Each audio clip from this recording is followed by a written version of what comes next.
ये सुनिए मुसलमानों, ए कुरान से गाफिल इंसान, कब तक तुम मुझे अपनी अलमारी में बंद रखोगे? मैं तुम्हारे लिए उतरा था ताकि तुम्हारे दिलों को रोशन कर सकूं।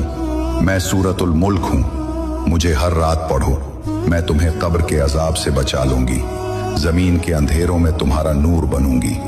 मैं सूरतुल कहफ हूं, मुझे हर जुमा पढ़ो, मैं तुम्हारे चेहरे को नूर से भर दूंगी। मैं आयतुल कुर्सी हूं, मुझे हर फर्ज नमाज के बाद पढ़ो, मैं तुम्हारी गैबी ढाल बन जाऊंगी। मैं सूरतुल बकरा हूं, मुझे अपने घर में पढ़ो, मैं शैतान को बाहर निकाल दूंगी और तुम्हारे घर की मुहाफिज बन जाऊंगी। मैं सूरत यासीन हूं, मुझे मरने वालों के लिए पढ़ो, मैं उनका आखिरी सफर आसान कर दूंगी। और जिंदगी में भी मुझे पढ़ो, क्योंकि मैं कुरान का दिल हूं।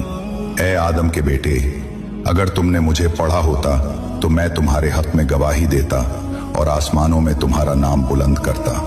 कुरान तुम्हें पुकार रहा है, इसकी आवाज सुनो, इस पर अमल करो और दूसरों तक पहुंचाओ। क्या पता तुम्हारा एक शेर किसी की जिंदगी बदल दे और वो कुरान पढ़ना शुरू कर दे।